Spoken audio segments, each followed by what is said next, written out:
6. Le 7 de cœur.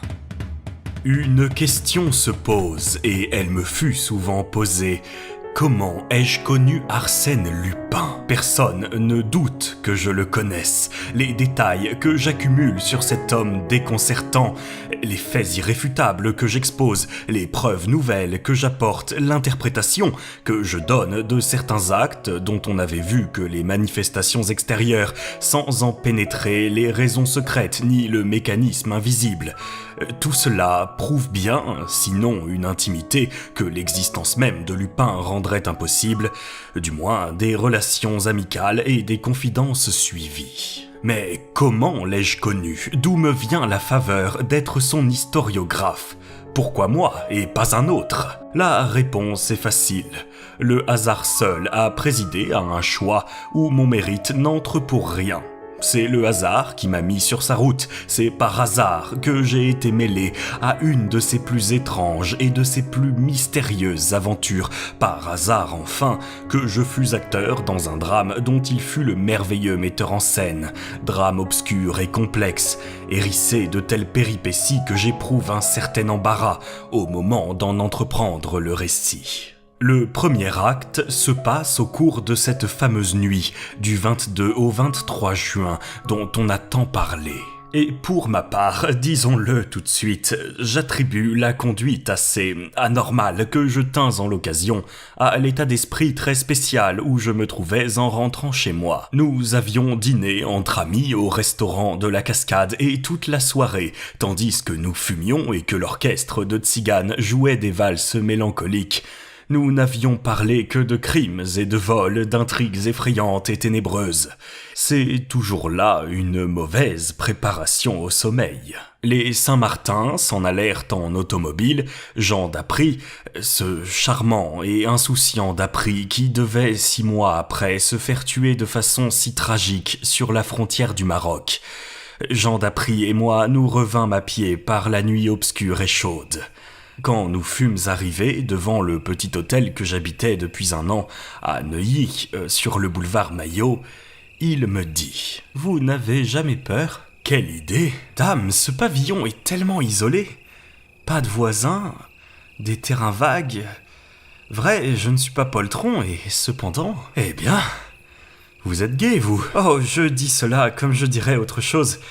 Les Saint-Martin m'ont impressionné avec leurs histoires de brigands. » M'ayant serré la main, il s'éloigna. Je pris ma clé et j'ouvris. « Allons bon, » murmurai-je. Antoine a oublié de m'allumer une bougie. Et soudain, je me rappelais. Antoine était absent. Je lui avais donné congé. Tout de suite, l'ombre et le silence me furent désagréables. Je montai jusqu'à ma chambre à tâtons le plus vite possible, et aussitôt, contrairement à mon habitude, je tournai la clé et poussai le verrou. Puis j'allumai. La flamme de la bougie me rendit mon sang-froid. Pourtant, j'eus soin de tirer mon revolver de sa gaine, un gros revolver à longue portée, et je le posai à côté de mon lit. Cette précaution acheva de me rassurer. Je me couchai et, comme à l'ordinaire, pour m'endormir, je pris sur la table de nuit le livre qui m'y attendait chaque soir. Je fus très étonné. À la place du coupe-papier dont je l'avais marqué la veille, se trouvait une enveloppe cachetée de 5 cachets de cire rouge. Je la saisis vivement. Elle portait comme adresse mon nom et mon prénom, accompagnée de cette mention. Urgent. Une lettre ? Une lettre à mon nom ? Qui pouvait l'avoir mise à cet endroit ? Un peu nerveux, je déchirai l'enveloppe et je lus. À partir du moment où vous aurez ouvert cette lettre, quoi qu'il arrive, quoi que vous entendiez, ne bougez plus, ne faites pas un geste, ne jetez pas un cri, sinon vous êtes perdu. Moi non plus, je ne suis pas un poltron et, tout aussi bien qu'un autre, je sais me tenir en face du danger réel ou sourire des périls chimériques dont s'effare notre imagination. Mais je le répète, j'étais dans une situation d'esprit anormale, plus facilement impressionnable, les nerfs à fleur de peau. Et d'ailleurs, n'y avait-il pas dans tout cela quelque chose de troublant et d'inexplicable qui eût ébranlé l'âme du plus intrépide ? Mes doigts serraient fiévreusement la feuille de papier et mes yeux relisaient sans cesse les phrases menaçantes. Ne faites pas un geste, ne jetez pas un cri, sinon vous êtes perdu. Allons donc, pensais-je, c'est quelque plaisanterie, une farce imbécile. Je fus sur le point de rire, même je voulus rire à haute voix. Qui m'en empêcha ? Quelle crainte indécise me comprima la gorge. Du moins, je soufflerai la bougie. Non, je ne pus la souffler. Pas un geste ou vous êtes perdu, était-il écrit. Mais pourquoi lutter contre ces sortes d'autosuggestions plus impérieuses souvent que les faits les plus précis ? Il n'y avait qu'à fermer les yeux. Je fermai les yeux. Au même moment, un bruit léger passa dans le silence, puis des craquements. Et cela provenait, me sembla-t-il, d'une grande salle voisine où j'avais installé mon cabinet de travail et dont je n'étais séparé que par l'antichambre.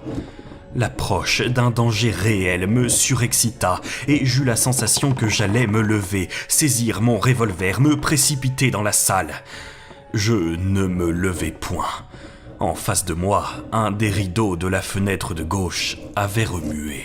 Le doute n'était pas possible, il avait remué, il remuait encore. Et je vis cela distinctement, qu'il y avait entre les rideaux de la fenêtre, dans cet espace trop étroit, une forme humaine dont l'épaisseur empêchait l'étoffe de tomber droit. Et l'être aussi me voyait, il était certain qu'il me voyait à travers les mailles très larges de l'étoffe, alors je compris tout. Tandis que les autres emportaient leur butin, sa mission à lui consistait à me tenir en respect. Me lever, saisir un revolver, impossible, il était là. Au moindre geste, au moindre cri, j'étais perdu. Un coup violent secoua la maison, suivi de petits coups groupés par 2 ou 3, comme ceux d'un marteau qui frappe sur des pointes et qui rebondit, ou du moins voilà ce que j'imaginais dans la confusion de mon cerveau, et d'autres bruits s'entrecroisèrent, un véritable vacarme qui prouvait que l'on ne se gênait point et que l'on agissait en toute sécurité. On avait raison, je ne bougeais pas, fût-ce lâcheté. Non, anéantissement plutôt, impuissance totale à mouvoir un seul de mes membres. Sagesse également, car enfin, pourquoi lutter ? Derrière cet homme, il y en avait 10 autres qui viendraient à son appel. Allais-je risquer ma vie pour sauver quelques tapisseries et quelques bibelots ? Et toute la nuit, ce supplice dura. Supplice intolérable, angoisse terrible. Le bruit s'était interrompu, mais je ne cessais d'attendre qu'il recommençât.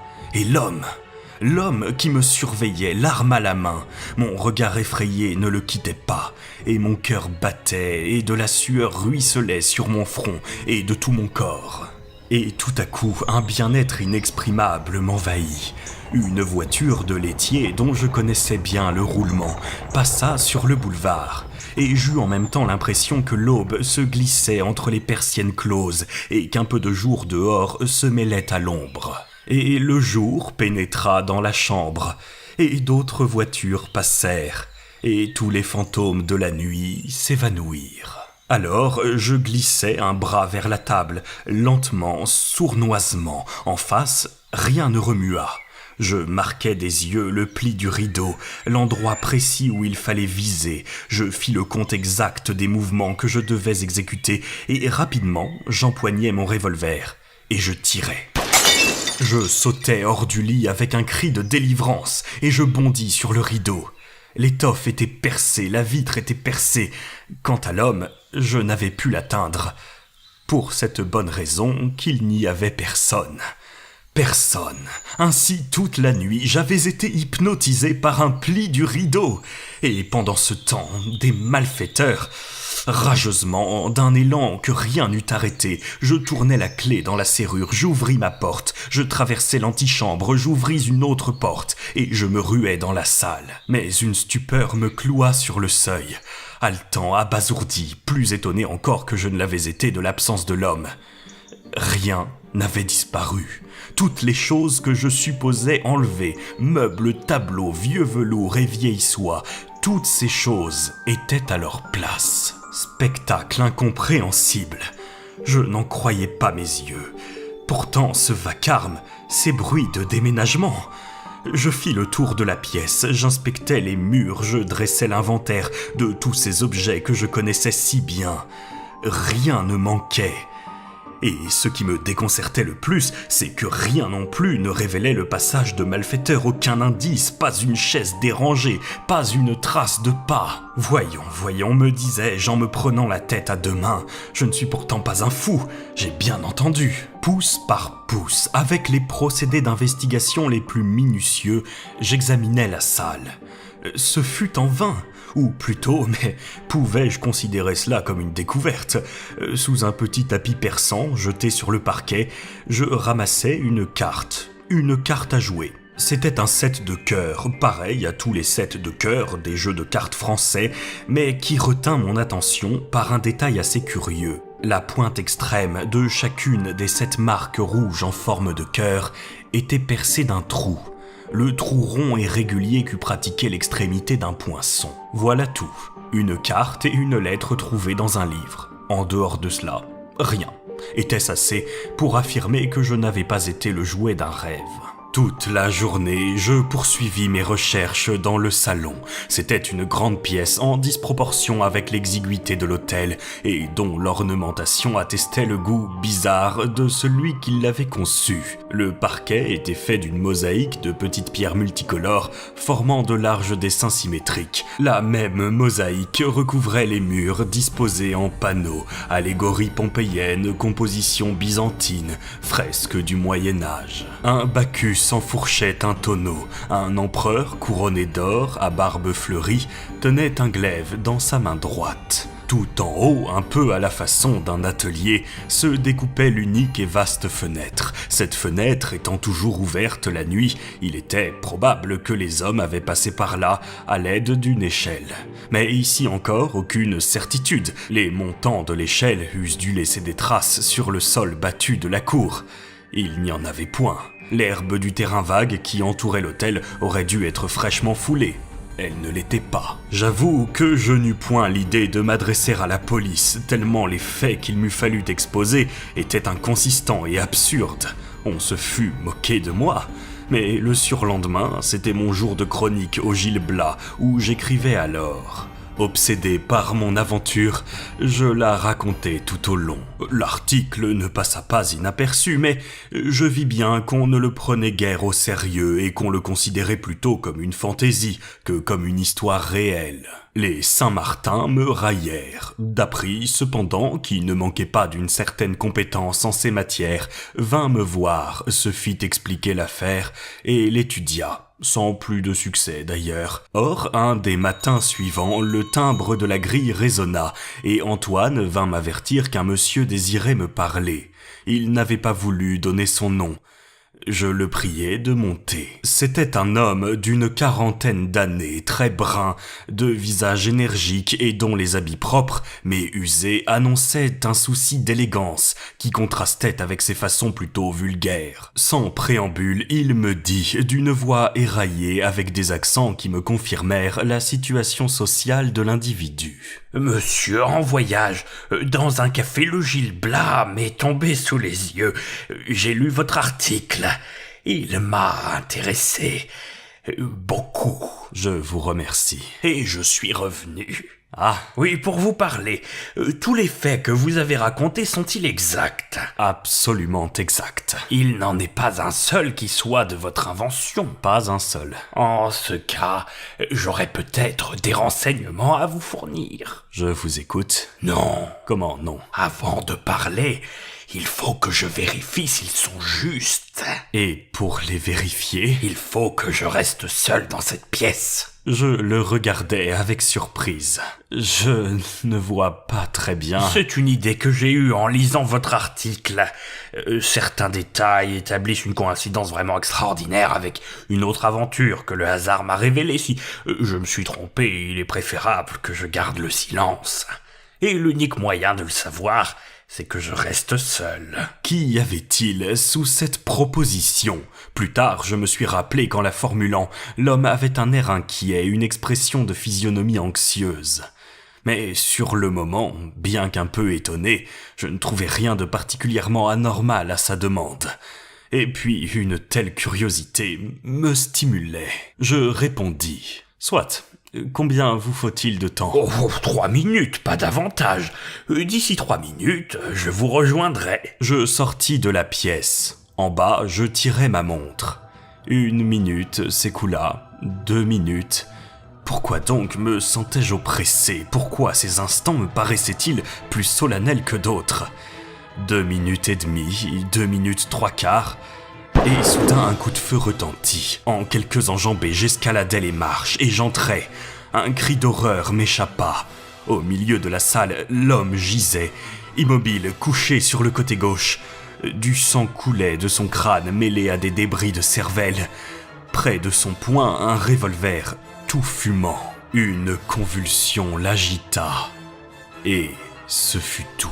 Mais plus encore que ce spectacle effroyable, quelque chose me frappa, quelque chose qui fit que je n'appelai pas au secours tout de suite, et que je ne me jetai point à genoux pour voir si l'homme respirait. À 2 pas de lui, par terre, il y avait un 7 de cœur. Je le ramassai. Les 7 extrémités des 7 marques rouges étaient percées d'un trou. 1 demi-heure après, le commissaire de la police de Neuilly arrivait, puis le médecin légiste, puis le chef de la sûreté, monsieur Dudouis. Je m'étais bien gardé de toucher au cadavre, rien ne put fausser les premières constatations. Elles furent brèves, d'autant plus brèves que tout d'abord on ne découvrit rien, ou peu de choses. Dans les poches du mort, aucun papier, sur ses vêtements aucun nom, sur son linge, aucune initiale. Somme toute, pas un indice capable d'établir son identité. Et dans la salle, le même ordre qu'auparavant. Les meubles n'avaient pas été dérangés et les objets avaient gardé leur ancienne position. Pourtant, cet homme n'était pas venu chez moi dans l'unique intention de se tuer, et parce qu'il jugeait que mon domicile convenait mieux que tout autre à son suicide. Il fallait qu'un motif l'eût déterminé à cet acte de désespoir, et que ce motif lui-même résultât d'un fait nouveau, constaté par lui au cours des 3 minutes qu'il avait passé seul. Quel fait ? Qu'avait-il vu ? Qu'avait-il surpris ? Quel secret épouvantable avait-il pénétré ? Aucune supposition n'était permise. Mais au dernier moment, un incident se produisit qui nous parut d'un intérêt considérable. Comme 2 agents se baissaient pour soulever le cadavre et l'emporter sur un brancard, ils s'aperçurent que la main gauche, fermée jusqu'alors et crispée, s'était détendue et qu'une carte de visite, toute froissée, s'en échappait. Cette carte portait Georges Andermatt, 37 rue de Berry. Qu'est-ce que cela signifiait ? Georges Andermatt était un gros banquier de Paris, fondateur et président de ce comptoir des métaux qui a donné une telle impulsion aux industries métallurgiques de France. Il menait grand train, possédant mail coach, automobile, écurie de course. Ces réunions étaient très suivies et l'on citait Madame Andermatt pour sa grâce et sa beauté. Serait-ce le nom du mort ? Murmurai-je. Le chef de la sûreté se pencha. Ce n'est pas lui. Monsieur Andermatt est un homme pâle et un peu grisonnant. Mais alors, pourquoi cette carte ? Vous avez le téléphone, monsieur ? Oui, dans le vestibule. Si vous voulez bien m'accompagner. Il chercha dans l'annuaire et demanda le 415-21. Monsieur Andermatt est-il chez lui ? Veuillez lui dire que monsieur Dudouis le prie de venir en toute hâte au 102 du boulevard Maillot. C'est urgent. 20 minutes plus tard, monsieur Andermatt descendait de son automobile. On lui exposa les raisons qui nécessitaient son intervention, puis on le mena devant le cadavre. Il eut une seconde d'émotion qui contracta son visage et prononça à voix basse, comme s'il parlait malgré lui. « Étienne Varin. Vous le connaissez ? » « Non, du moins oui, mais de vue seulement. Son frère... » « Il a un frère ? » « Oui, Alfred Varin. Son frère est venu autrefois me solliciter. Je ne sais plus à quel propos. » « Où demeure-t-il ? » « Les 2 frères demeuraient ensemble. Rue de Provence, je crois. » « Et vous ne soupçonnez pas la raison pour laquelle celui-ci s'est tué ? » « Nullement. » « Cependant, cette carte qu'il tenait dans sa main Votre carte avec votre adresse. Je n'y comprends rien. Ce n'est là évidemment qu'un hasard que l'instruction nous expliquera. Un hasard, en tout cas bien curieux, pensai-je, et je sentis que nous éprouvions tous la même impression. Cette impression, je la retrouvais dans les journaux du lendemain, et chez tous ceux de mes amis avec qui je m'entretins de l'aventure. Au milieu des mystères qui la compliquaient, après la double découverte si déconcertante de ce 7 de cœur 7 fois percé, après les deux événements aussi énigmatiques l'un que l'autre dont ma demeure avait été le théâtre, cette carte de visite semblait enfin promettre un peu de lumière. Par elle, on arriverait à la vérité. Mais contrairement aux prévisions, M. Andermatt ne fournit aucune indication. « J'ai dit ce que je savais, » répétait-il. « Que veut-on de plus ? Je suis le premier stupéfait que cette carte ait été trouvée là et j'attends comme tout le monde que ce point soit éclairci. » Il ne le fut pas. L'enquête établit que les frères Varin, suisses d'origine, avaient mené sous des noms différents une vie fort mouvementée, fréquentant les tripots en relation avec toute une bande d'étrangers dont la police s'occupait et qui s'étaient dispersés après une série de cambriolages auxquels leur participation ne fut établie que par la suite. Au numéro 24 de la rue de Provence, où les frères Varin avaient en effet habité 6 ans auparavant, on ignorait ce qu'ils étaient devenus. Je confesse que pour ma part, cette affaire me semblait si embrouillée que je ne croyais guère à la possibilité d'une solution et que je m'efforçais de n'y plus songer. Mais Jean d'Appris, au contraire, que je vis beaucoup à cette époque, se passionnait chaque jour davantage. Ce fut lui qui me signala cet écho d'un journal étranger que toute la presse reproduisait et commentait. On va procéder en présence de l'empereur et dans un lieu que l'on tiendra secret jusqu'à la dernière minute, aux premiers essais d'un sous-marin qui doit révolutionner les conditions futures de la guerre navale. Une indiscrétion nous en a révélé le nom, il s'appelle le 7 de cœur. Le 7 de cœur ? Était-ce là rencontre fortuite, ou bien devait-on établir un lien entre le nom de ce sous-marin et les incidents dont nous avons parlé ? Mais un lien de quelle nature ? Ce qui se passait ici ne pouvait aucunement se relier à ce qui se passait là-bas. « Qu'en savez-vous » me disait D'Appris. « Les effets les plus disparates proviennent souvent d'une cause unique. » Le surlendemain, un autre écho nous arrivait. On prétend que les plans du 7 de cœur, le sous-marin dont les expériences vont avoir lieu incessamment, ont été exécutés par des ingénieurs français. Ces ingénieurs, ayant sollicité en vain l'appui de leurs compatriotes, se seraient adressés ensuite, sans plus de succès, à l'amirauté anglaise. Nous donnons ces nouvelles sous toute réserve. Je n'ose pas insister sur des faits de nature extrêmement délicate et qui provoquèrent, on s'en souvient, une émotion si considérable. Cependant, puisque tout danger de complication est écarté, il me faut bien parler de l'article de l'Écho de France qui fit alors grand bruit et qui jeta sur l'affaire du 7 de cœur, comme on l'appelait, quelques clartés confuses.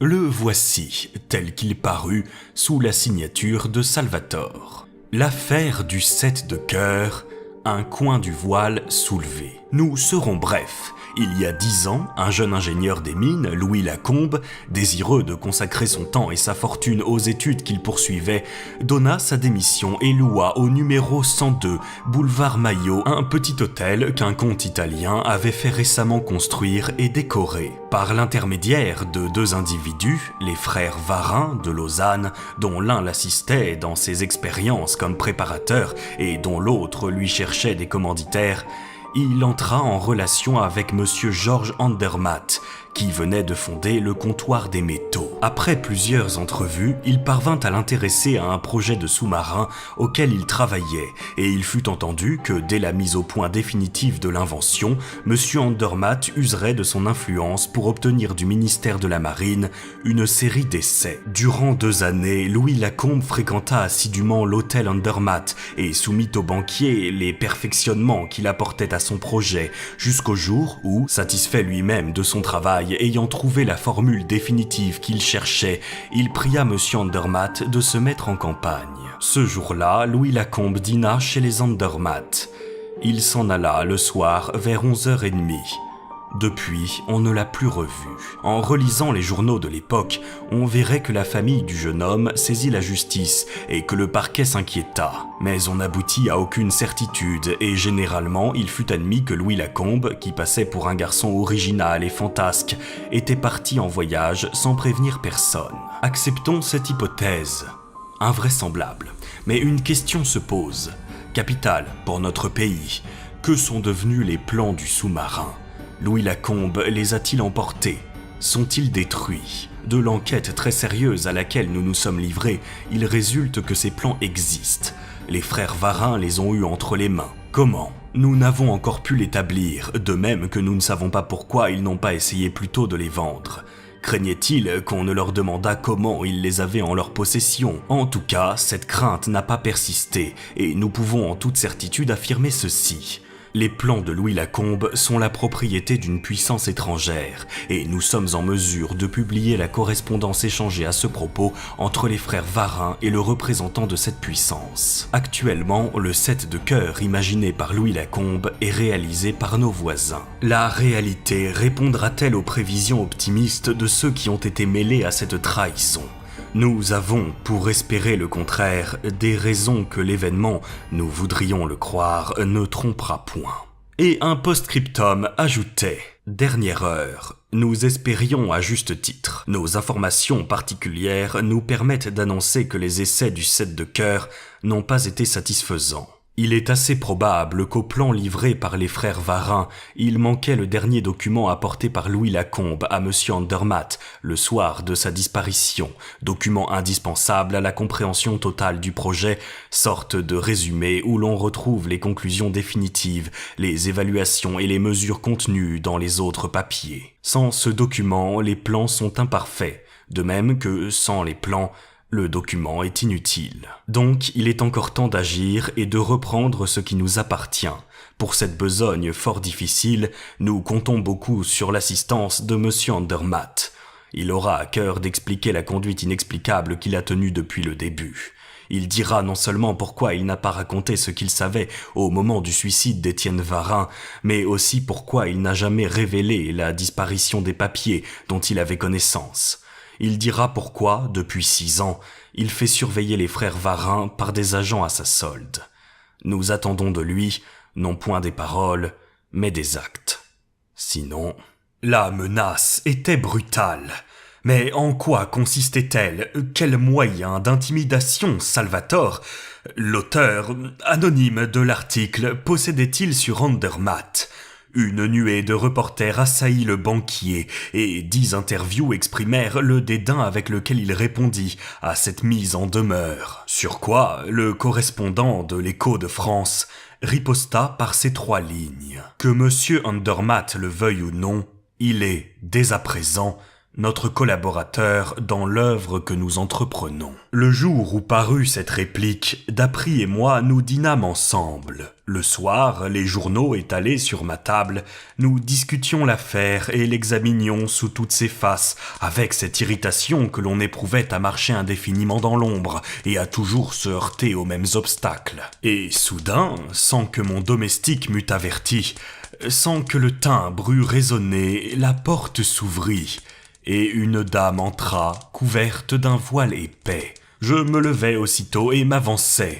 Elle me dit « C'est vous, monsieur, qui demeurez ici ?»« Oui, madame, mais je vous avoue... »« La grille sur le boulevard n'était pas fermée, » expliqua-t-elle. « Mais la porte du vestibule... » Elle ne répondit pas et je songeais qu'elle avait dû faire le tour par l'escalier de service. Elle connaissait donc le chemin. Il y eut un silence un peu embarrassé. Elle regarda Dapry, malgré moi, comme j'eusse fait dans un salon, je le présentai. Puis je la priai de s'asseoir et de m'exposer le but de sa visite. Elle enleva son voile et je vis qu'elle était brune. De visage régulier, sinon très belle, du moins d'un charme infini qui provenait de ses yeux surtout, des yeux graves et douloureux. Elle dit simplement « Je suis Madame Andermatt. » « Madame Andermatt » répétai-je, de plus en plus étonné. Un nouveau silence et elle reprit d'une voix calme et de l'air le plus tranquille. « Je viens au sujet de cette affaire. Que vous savez, j'ai pensé que je pourrais peut-être avoir auprès de vous quelques renseignements. Mon Dieu, madame, je n'en connais pas plus que ce qu'en ont dit les journaux. Veuillez préciser en quoi je puis vous être utile. Je ne sais pas. Seulement alors, j'eus l'intuition que son calme était factice et que, sous cet air de sécurité parfaite, se cachait un grand trouble. Et nous nous tûmes, aussi gênés l'un que l'autre. Mais Dappry, qui n'avait pas cessé de l'observer, s'approcha et lui dit « Voulez-vous me permettre, madame, de vous poser quelques questions ?»« Oh, oui !» s'écria-t-elle. « Comme cela, je parlerai. » Vous parlerez, quelles que soient ces questions, quelles qu'elles soient. Il réfléchit et prononça. Vous connaissez Louis Lacombe? Oui, par mon mari. Quand l'avez-vous vu pour la dernière fois? Le soir où il a dîné chez nous. Ce soir-là, rien n'a pu vous donner à penser que vous ne le reverriez plus. Non, il avait bien fait allusion à un voyage en Russie, mais si vaguement. Vous comptiez donc le revoir le surlendemain à dîner. Et comment expliquez-vous cette disparition? Je ne l'explique pas. Et monsieur Andermatt? Je l'ignore. Cependant, ne m'interrogez pas là-dessus. L'article de l'Écho de France semble dire... Ce qu'il semble dire, c'est que les frères Varin ne sont pas étrangers à cette disparition. Est-ce votre avis? Oui. Sur quoi repose votre conviction? En nous quittant, Louis Lacombe portait une serviette qui contenait tous les papiers relatifs à son projet. 2 jours après, il y a eu entre mon mari et l'un des frères Varin, celui qui vit, une entrevue, au cours de laquelle mon mari acquérait la preuve que ces papiers étaient aux mains des 2 frères. Et il ne les a pas dénoncés? Non. Pourquoi? Parce que, dans la serviette, se trouvait autre chose que les papiers de Louis Lacombe. Quoi? Elle hésita, fut sur le point de répondre, puis finalement garda le silence. Dappry continua. Voilà donc la cause pour laquelle votre mari, sans avertir la police, faisait surveiller les 2 frères. Il espérait à la fois reprendre les papiers et cette chose compromettante grâce à laquelle les 2 frères exerçaient sur lui une sorte de chantage. Sur lui et sur moi. Ah, sur vous aussi? Sur moi, principalement. Elle articula ces 3 mots d'une voix sourde. Dappry l'observa, fit quelques pas, et revenant à elle. « Vous avez écrit à Louis Lacombe? »« Certes, mon mari était en relation. »« En dehors des lettres officielles, n'avez-vous pas écrit à Louis Lacombe d'autres lettres? Excusez mon insistance, mais il est indispensable que je sache toute la vérité. Avez-vous écrit d'autres lettres ?» Toute rougissante, elle murmura. « Oui. » « Et ce sont des lettres que possédaient les frères Varin. »« Oui. Monsieur Andermatt le sait donc. Il ne les a pas vues, mais Alfred Varin lui en a révélé l'existence, le menaçant de les publier si mon mari agissait contre eux. Mon mari a eu peur. Il a reculé devant le scandale. Seulement, il a tout mis en œuvre pour leur arracher ces lettres. Il a tout mis en œuvre...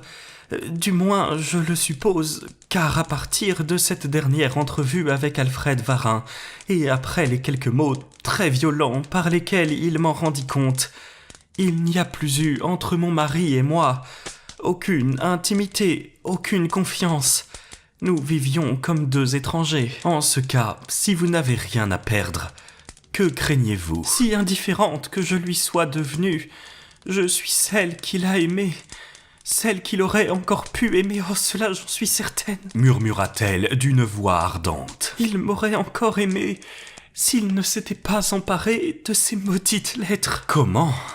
Il aurait réussi, mais les 2 frères se méfiaient cependant. Oui, et ils se vantaient même, paraît-il, d'avoir une cachette sûre. Alors? J'ai tout lieu de croire que mon mari a découvert cette cachette. Allons donc. Où se trouvait-elle? Ici. Je tressautai. Ici? Oui, et je l'avais toujours soupçonné. Louis Lacombe, très ingénieux, passionné de mécanique, s'amusait à ses heures perdues à confectionner des coffres et des serrures. Les frères Varin ont dû surprendre et par la suite utiliser une de ces cachettes pour dissimuler les lettres. Et d'autres choses aussi, sans doute. Mais il n'habitait pas ici, m'écriai-je. Jusqu'à votre arrivée, il y a 4 mois, ce pavillon est resté inoccupé. Il est donc probable qu'ils y revenaient, et ils ont pensé en outre que votre présence ne les gênerait pas, le jour où ils auraient besoin de retirer tous leurs papiers. Mais ils comptaient sans mon mari qui, dans la nuit du 22 au 23 juin, a forcé le coffre, a pris ce qu'il cherchait et a laissé sa carte pour bien montrer aux 2 frères qu'ils n'avaient plus à les redouter et que les rôles changeaient. 2 jours plus tard, averti par l'article du Gil Blas, Étienne Varin se présentait chez vous en toute hâte, restait seul dans ce salon, trouvait le coffre vide et se tuait. Après un instant, Dappry demanda « C'est une simple supposition, n'est-ce pas ? Monsieur Andermatt ne vous a rien dit. » « Non, son attitude vis-à-vis de vous ne s'est pas modifiée. Il ne vous a pas paru plus sombre, plus soucieux. Non. Et vous croyez qu'il en serait ainsi s'il avait trouvé les lettres ?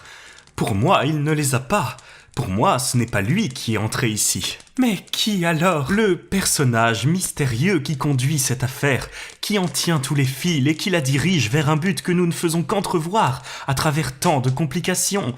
Le personnage mystérieux dont on sent l'action visible et toute puissante depuis la première heure. C'est lui et ses amis qui sont entrés dans cet hôtel le 22 juin. C'est lui qui a découvert la cachette. C'est lui qui a laissé la carte de Monsieur Andermatt. C'est lui qui détient la correspondance et les preuves de la trahison des frères Varin. Qui, lui ? Interrompis-je, non sans impatience. Le correspondant de l'Écho de France, parbleu, ce Salvatore. N'est-ce pas d'une évidence aveuglante ? Ne donne-t-il pas dans son article des détails que seul peut connaître l'homme qui a pénétré les lieux des 2 frères ? En ce cas, balbutia Madame Andermatt avec effroi, il a mes lettres également, et c'est lui à son tour qui menace mon mari. Que faire, mon Dieu ? Lui écrire, déclara nettement Dappry. Se confier à lui sans détour. Lui raconter tout ce que vous savez et tout ce que vous pouvez apprendre. Que dites-vous ? Votre intérêt est le même que le sien. Il est hors de doute qu'il agit contre le survivant des 2 frères. Ce n'est pas contre Monsieur Andermatt qu'il cherche les armes, mais contre Alfred Varin. Aidez-le.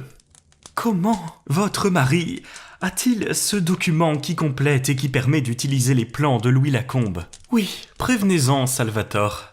Au besoin, tâchez de lui procurer ce document. Bref, entrez en correspondance avec lui.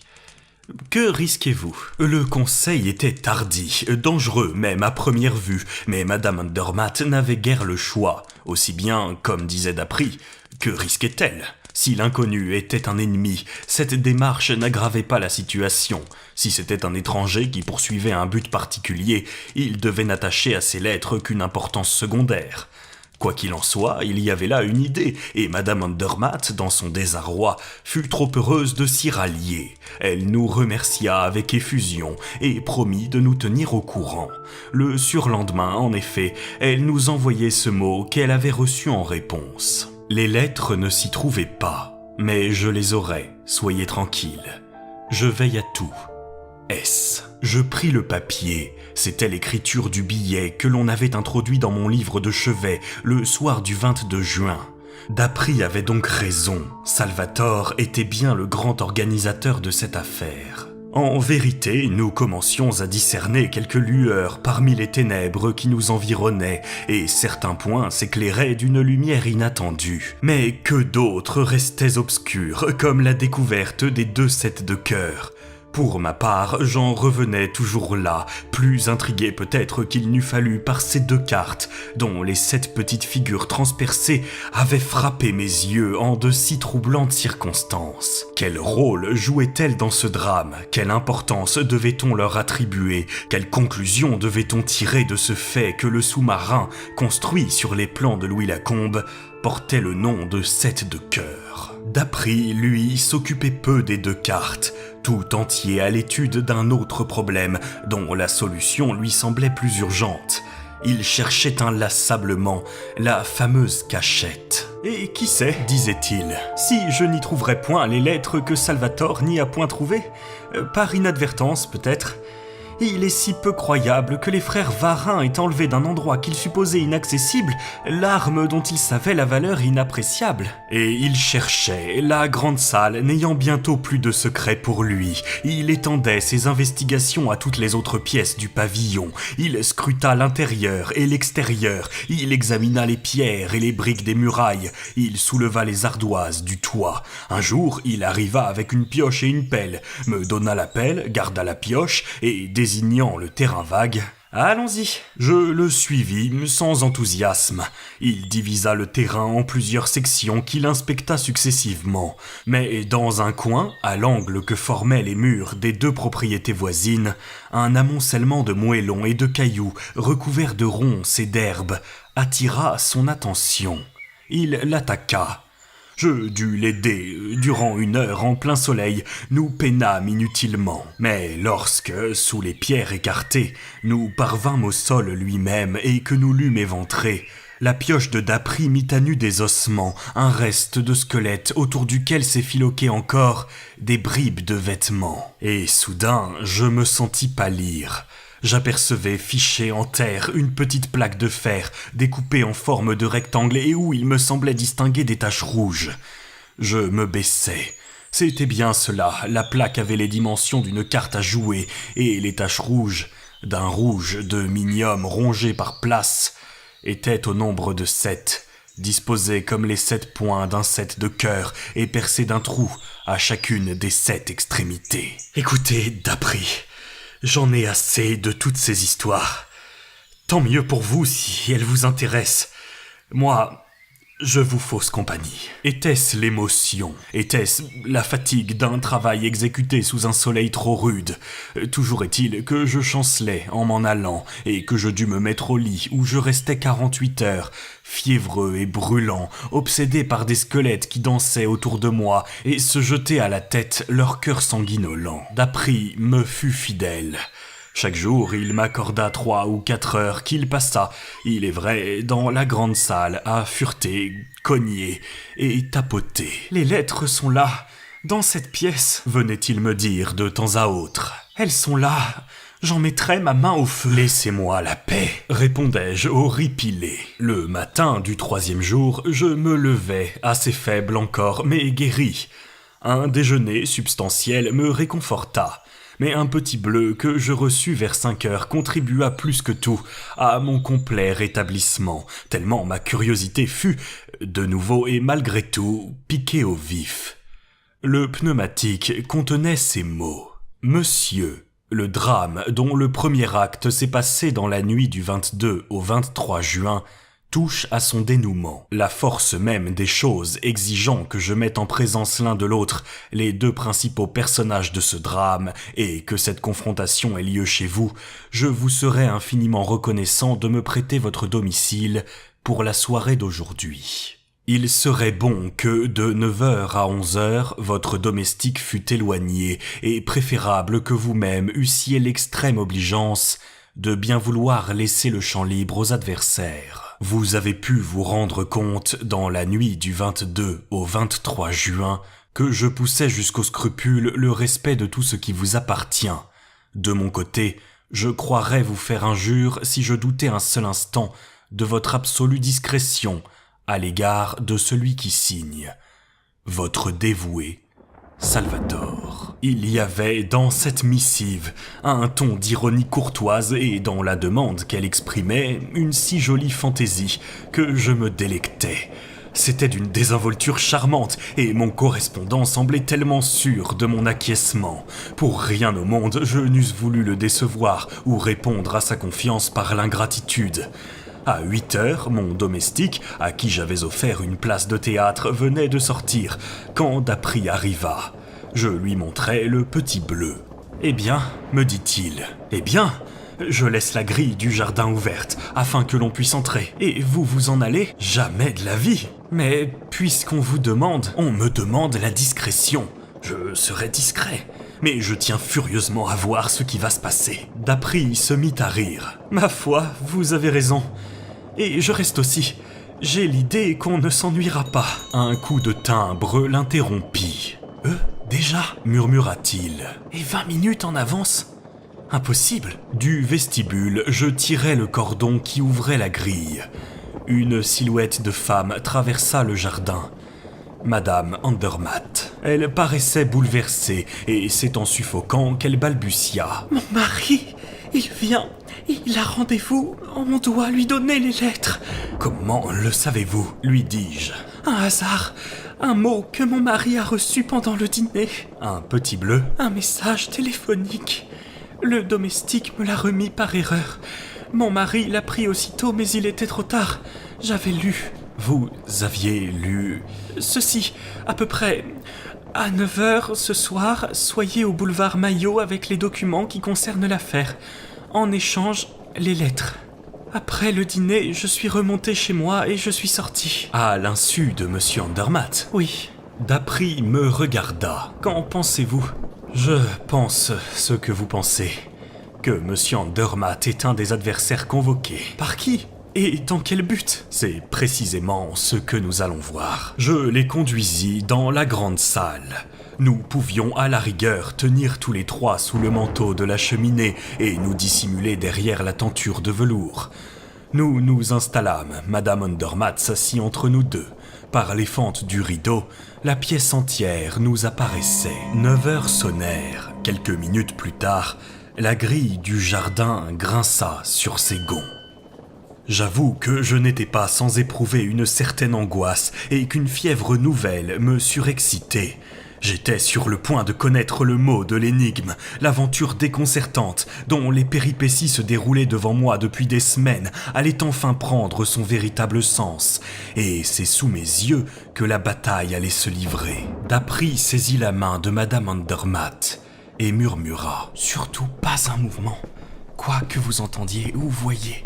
Restez impassible. » Quelqu'un entra, et je reconnus tout de suite, à sa grande ressemblance avec Étienne Varin, son frère Alfred.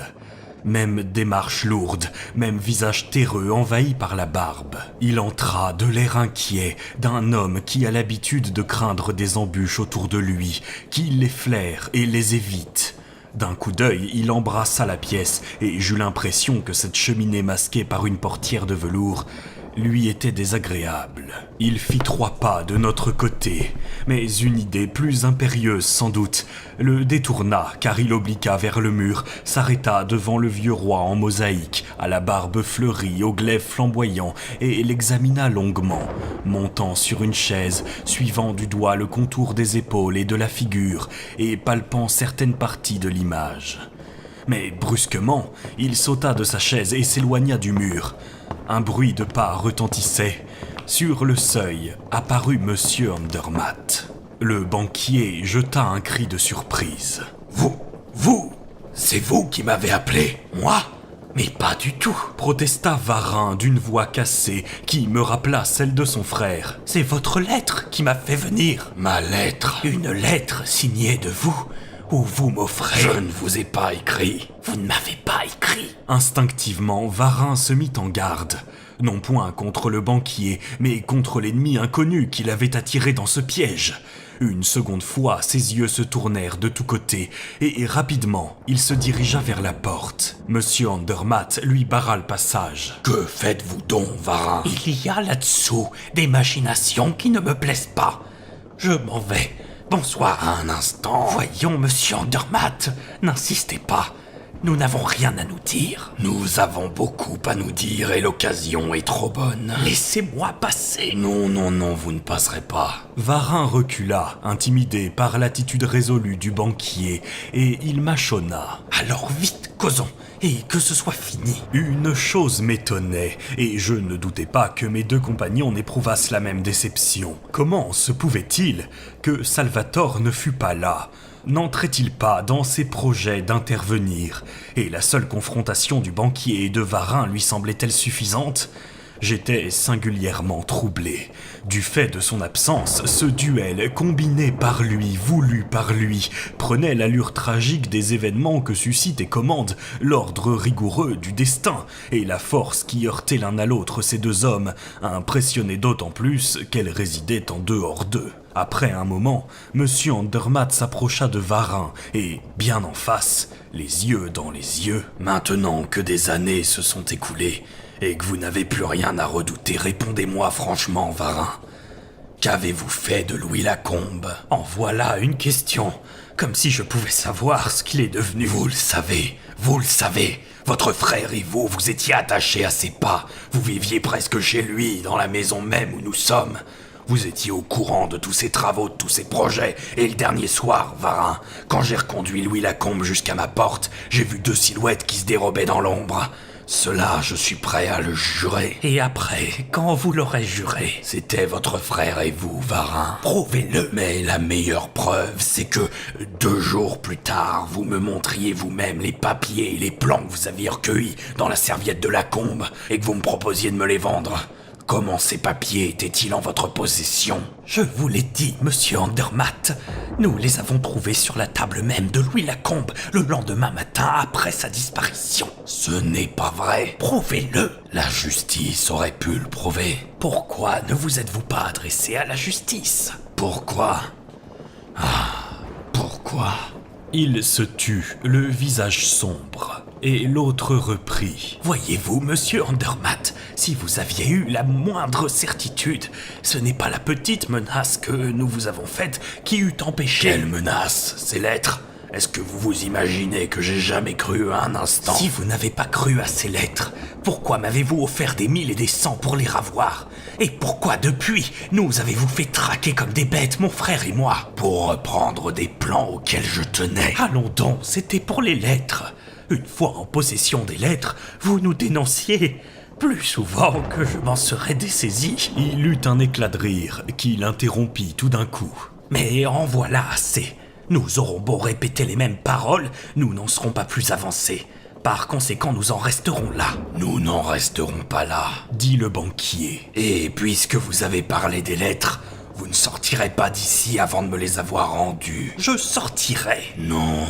Écoutez, monsieur Andermatt, je vous conseille... Vous ne sortirez pas. C'est ce que nous verrons, dit Varin avec un tel accent de rage que madame Andermatt étouffa un faible cri. Il dut l'entendre car il voulut passer de force. Monsieur Andermatt le repoussa violemment. Alors je le vis qui glissait sa main dans la poche de son veston. Une dernière fois. Les lettres d'abord. Varin tira un revolver et visant monsieur Andermatt. Oui ou non ? Le banquier se baissa vivement. Un coup de feu jaillit. L'arme tomba. Je fus stupéfait. C'était près de moi que le coup de feu avait jailli. Et c'était Dappry qui, d'une balle de pistolet, avait fait sauter l'arme de la main d'Alfred Varin. Et dressé subitement entre les 2 adversaires, face à Varin, il ricanait. « Vous avez de la veine, mon ami. Une rude veine. C'est la main que je visais et c'est le revolver que j'atteins. » Tous deux le contemplaient, immobiles et confondus. Il dit au banquier « Vous m'excuserez, monsieur, de me mêler de ce qui ne me regarde pas, mais vraiment vous jouez votre partie avec trop de maladresse. Permettez-moi de tenir les cartes. » Se tournant vers l'autre, « À nous 2, camarades, et rondement, je t'en prie. L'atout est cœur, et je joue le 7. » Et à 3 pouces du nez, il lui colla la plaque de fer où les 7 points rouges étaient marqués. Jamais il ne m'avait été donné de voir un tel bouleversement. Livide, les yeux écarquillés, les traits tordus d'angoisse, l'homme semblait hypnotisé par l'image qui s'offrait à lui. « Qui êtes-vous » balbutia-t-il. « Je l'ai déjà dit, un monsieur qui s'occupe de ce qui ne le regarde pas. » mais qui s'en occupe à fond. Que voulez-vous ? Tout ce que tu as apporté. Je n'ai rien apporté. Si, sans quoi tu ne serais pas venu. Tu as reçu ce matin un mot te convoquant ici pour 9 heures et t'enjoignant d'apporter tous les papiers que tu avais. Or, te voici. Où sont les papiers ? Il y avait dans la voix de Dappry. Il y avait dans son attitude une autorité qui me déconcertait, une façon d'agir toute nouvelle chez cet homme, plutôt nonchalant d'ordinaire et doux. Absolument dompté, Varin désigna l'une de ses poches. « Les papiers sont là. Ils y sont tous. Oui. Tous ceux que tu as trouvés dans la serviette de Louis Lacombe et que tu as vendus au Major von Lieben. Oui. Est-ce la copie ou l'original? L'original. Combien en veux-tu? 100 000. D'Apri s'esclaffa. Tu es fou. Le Major ne t'en a donné que 20 000. 20 000 jetés à l'eau, puisque les essais ont manqué. On n'a pas pu se servir des plans. Les plans sont incomplets. Alors, pourquoi me les demandez-vous? J'en ai besoin. Je t'en offre 5 000 francs. Pas un sou de plus. 10 000. Pas un sou de moins. Accordé. D'Apri revint à Monsieur Andermatt. Veuillez signer un chèque, monsieur. Mais c'est que je n'ai pas... Votre carnet? Le voici. Ahuri, Monsieur Andermatt palpa le carnet que lui tendait d'Apri. C'est bien à moi. Comment se fait-il? Pas de vaines paroles, je vous en prie, cher monsieur. Vous n'avez qu'à signer. Le banquier tira son stylographe et signa. Varin avança la main. Bas les pattes, fit d'Apri. Tout n'est pas fini. Et s'adressant au banquier, il était question aussi de lettres que vous réclamez. Oui, un paquet de lettres. Où sont-elles, Varin? Je ne les ai pas. Où sont-elles, Varin? Je l'ignore. C'est mon frère qui s'en est chargé. Elles sont cachées ici, dans cette pièce. En ce cas, vous savez où elles sont. Comment le saurais-je? N'est-ce pas vous qui avez visité la cachette? Vous paraissez aussi bien renseigné que Salvatore. Les lettres ne sont pas dans la cachette. Elles y sont. Ouvre-la. Varin eut un regard de méfiance. D'Apri et Salvatore ne faisaient-ils qu'un réellement, comme tout le laissait présumer? Si oui, ils ne risquaient rien en montrant une cachette déjà connue.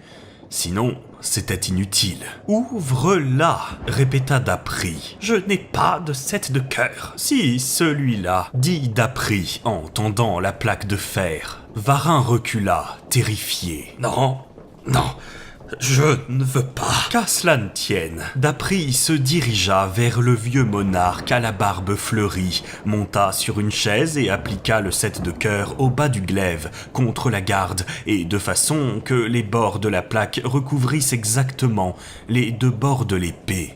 Puis, avec l'aide d'un poinçon qu'il introduisit tour à tour dans chacun des 7 trous pratiqués à l'extrémité des 7 pointes de cœur, il pesa sur 7 des petites pierres de la mosaïque. À la 7e petite pierre enfoncée, un déclenchement se produisit, et tout le buste du roi pivota, démasquant une large ouverture aménagée comme un coffre, avec des revêtements de fer et de rayons d'acier luisants. Tu vois bien, Varin, le coffre est vide. En effet.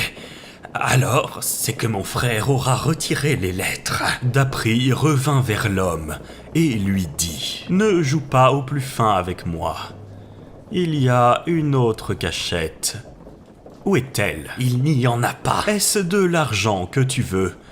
Combien? 10 000. Monsieur Andermatt, ces lettres valent-elles 10 000 francs pour vous? Oui. Dit le banquier d'une voix forte. Varin ferma le coffre, prit le 7 de cœur, non sans une répugnance visible, et l'appliqua sur le glaive, contre la garde, et juste au même endroit. Successivement, il enfonça le poinçon à l'extrémité des 7 points de cœur. Il se produisit un second déclenchement, mais cette fois, chose inattendue, ce ne fut qu'une partie du coffre qui pivota, démasquant un petit coffre pratiqué dans l'épaisseur même de la porte qui fermait le plus grand. Le paquet de lettres était là, noué d'une ficelle et cacheté. Varin le remit à d'Apri. Celui-ci demanda « Le chèque est prêt, monsieur Andermatt ?»« Oui. »« Et vous avez aussi le dernier document que vous tenez de Louis Lacombe et qui complète les plans du sous-marin. » Oui. L'échange se fit. D'Apri empocha le document et le chèque et offrit le paquet à monsieur Andermatt. « Voici ce que vous désirez, monsieur. » Le banquier hésita un moment, comme s'il avait peur de toucher à ces pages maudites qu'il avait cherchées avec tant d'âpreté. Puis, d'un geste nerveux, il s'en empara. Auprès de moi, j'entendis un gémissement. Je saisis la main de madame Andermatt. Elle était glacée, et Dapri dit au banquier « Je crois, monsieur, que notre conversation est terminée. Oh, pas de remerciements, je vous en supplie. Le hasard seul a voulu que je puisse vous être utile. » Monsieur Andermatt se retira. Il emportait les lettres de sa femme à Louis Lacombe. « Ah, merveille !» s'écria Dapri d'un air enchanté. « Tout s'arrange pour le mieux. Nous n'avons plus qu'à boucler notre affaire, camarade. Tu as les papiers ?» « Les voilà tous. » Dapri les compulsa, les examina attentivement et les enfouit dans sa poche. « Parfait. Tu as tenu parole. » Mais quoi ? Les 2 chèques. L'argent. Eh bien, tu as de l'aplomb, mon bonhomme. Comment tu oses réclamer ? Je réclame ce qui m'est dû. On te doit donc quelque chose pour des papiers que tu as volés. Mais l'homme paraissait hors de lui. Il tremblait de colère, les yeux injectés de sang. L'argent. Les 20 000. Bégaya-t-il. Impossible. J'en ai l'emploi. L'argent. Allons, sois raisonnable et laisse donc ton poignard tranquille. Il lui saisit le bras si brutalement que l'autre hurla de douleur, et il ajouta « Va-t'en, camarade, l'air te fera du bien. Veux-tu que je te reconduise ? Nous nous en irions par le terrain vague, et je te montrerai un tas de cailloux sous lequel... » « Ce n'est pas vrai. Ce n'est pas vrai. » Mais oui, c'est vrai. Cette petite plaque de fer aux 7 points rouges vient de là-bas. Elle ne quittait jamais Louis Lacombe, tu te rappelles. Ton frère et toi, vous l'avez enterré avec le cadavre. Et avec d'autres choses qui intéresseront énormément la justice. Varin se couvrit le visage de ses poings rageurs. Puis il prononça « Soit, je suis roulé. N'en parlons plus. Un mot, cependant. Un seul mot, je voudrais savoir. J'écoute. Il y avait dans ce coffre, dans le plus grand des deux, une cassette. Oui, quand vous êtes venu ici, dans la nuit du 22 au 23 juin, elle y était. Oui, elle contenait tout ce que les frères Varin y avaient enfermé. Une assez jolie collection de bijoux, diamants et perles, raccrochés de droite et de gauche par les 10 frères. Et vous l'avez prise. Dame, mets-toi à ma place. Alors, c'est en constatant la disparition de la cassette que mon frère s'est tué. Probable. La disparition de votre correspondance avec le major von Lieben n'eût pas suffi. Mais la disparition de la cassette... Est-ce là tout ce que tu avais à me demander ? Ceci encore, votre nom. Tu dis cela comme si tu avais des idées de revanche. Parbleu, la chance tourne. Aujourd'hui, vous êtes le plus fort. Demain, ce sera toi. J'y compte bien. Votre nom. Arsène Lupin. Arsène Lupin. L'homme chancela, assommé comme par un coup de massue. On eût dit que ces 2 mots lui enlevaient toute espérance. Dapri se mit à rire. Ah ça, t'imaginais-tu qu'un monsieur Durand ou Dupont aurait pu monter toute cette belle affaire ? Allons donc, il fallait au moins un Arsène Lupin. Et maintenant que tu es renseigné, mon petit, va préparer ta revanche. Arsène Lupin t'attend. Et il le poussa dehors, sans un mot de plus. « Dapri, criai-je, lui donnant encore, et malgré moi, le nom sous lequel je l'avais connu. J'écartai le rideau de velours. Il accourut. « Quoi ?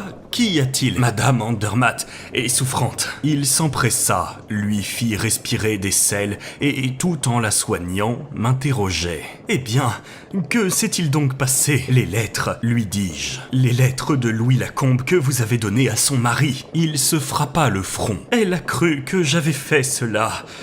Mais oui, après tout, elle pouvait le croire, imbécile que je suis. Madame Andermatt, ranimée, l'écoutait avidement. Il sortit de son portefeuille un petit paquet, en tout point semblable à celui qu'avait emporté Monsieur Andermatt. « Voici vos lettres, madame. Les vraies. Mais les autres. Les autres sont les mêmes que celle-ci, mais recopiées par moi cette nuit et soigneusement arrangées. Votre mari sera d'autant plus heureux de les lire qu'il ne se doutera pas de la substitution, puisque tout a paru sous ses yeux. L'écriture, il n'y a pas d'écriture qu'on ne puisse imiter. Elle le remercia avec les mêmes paroles de gratitude qu'elle eût adressées à un homme de son monde, et je vis bien qu'elle n'avait pas dû entendre les dernières phrases échangées entre Varin et Arsène Lupin. Moi, je le regardais, non sans embarras, ne sachant trop que dire à cet ancien ami qui se révélait à moi sous un jour si imprévu. Lupin! C'était Lupin, mon camarade de cercle n'était autre que Lupin. Je n'en revenais pas. Mais lui, très à l'aise. Vous pouvez faire vos adieux à Jean d'Apry. Ah, oui, Jean d'Apry part en voyage. Je l'envoie au Maroc. Il est fort possible qu'il y trouve une fin digne de lui. J'avoue même que c'est son intention. Mais Arsène Lupin nous reste. Oh, plus que jamais. Arsène Lupin n'est encore qu'au début de sa carrière, et il compte bien. Un mouvement de curiosité irrésistible me jeta sur lui, et l'entraînant à quelque distance de Madame Andermatt. Vous avez donc fini par découvrir la seconde cachette, celle où se trouvait le paquet de lettres? J'ai eu assez de mal. C'est hier seulement après-midi, pendant que vous étiez couché. Et pourtant, Dieu sait combien c'était facile. Mais les choses les plus simples sont celles auxquelles on pense en dernier. Et me montrant le 7 de cœur, j'avais bien deviné que pour ouvrir le grand coffre, il fallait appuyer cette carte contre le glaive du bonhomme en mosaïque. Comment avez-vous deviné cela? Aisément, par mes informations particulières. Je savais en venant ici le 22 juin au soir, après m'avoir quitté. Oui, et après vous avoir mis, par des conversations choisies, dans un état d'esprit tel qu'un nerveux et impressionnable comme vous devait fatalement me laisser agir à ma guise, sans sortir de son lit. Le raisonnement était juste. Je savais donc en venant ici qu'il y avait une cassette cachée dans un coffre à serrure secrète, et que le 7 de cœur était la clé. Le mot de cette serrure. Il ne s'agissait plus que de plaquer ce 7 de cœur à un endroit qui lui fut visiblement réservé. 1 heure d'examen m'a suffi. 1 heure? Observez le bonhomme en mosaïque. Le vieil empereur. Ce vieil empereur est la représentation exacte du roi de cœur de tous les jeux de cartes. Charlemagne. En effet. Mais pourquoi le 7 de cœur ouvre-t-il tantôt le grand coffre, tantôt le petit? Et pourquoi n'avez-vous ouvert d'abord que le grand coffre? Pourquoi? Mais parce que je m'obstinais toujours à placer mon 7 de cœur dans le même sens. Hier seulement, je me suis aperçu qu'en le retournant, c'est-à-dire en mettant le 7e point, celui du milieu, en l'air au lieu de le mettre en bas, la disposition des 7 points changeait. Parbleu! Évidemment, parbleu! Mais encore fallait-il y penser. Autre chose, vous ignoriez l'histoire des lettres avant que Madame Andermatt en parlât devant moi.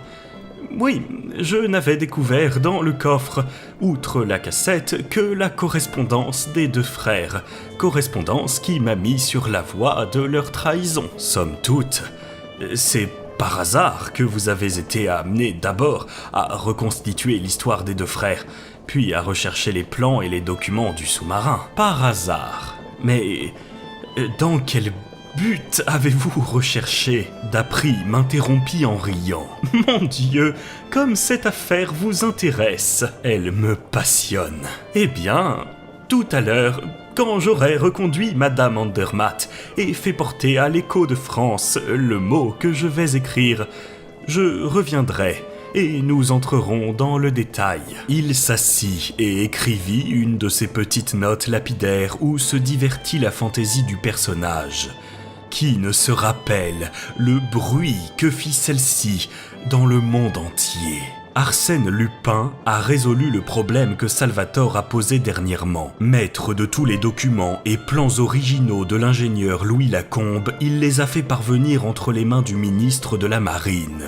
À cette occasion, il ouvre une souscription dans le but d'offrir à l'État le premier sous-marin construit d'après ses plans. Et il s'inscrit lui-même en tête de cette souscription pour la somme de 20 000 francs. Les 20 000 francs des chèques de Monsieur Andermatt, lui dis-je quand il m'eut donné le papier à lire. Précisément, il est équitable que Varin rachète en partie sa trahison. Et voilà comment j'ai connu Arsène Lupin. Voilà comment j'ai su que Jean d'Apry, camarade de cercle, relation mondaine, n'était autre qu'Arsène Lupin, gentleman, cambrioleur. Voilà comment j'ai noué des liens d'amitié fort agréables avec notre grand homme, et comment, peu à peu, grâce à la confiance dont il veut bien m'honorer, je suis devenu son très humble, très fidèle et très reconnaissant historiographe.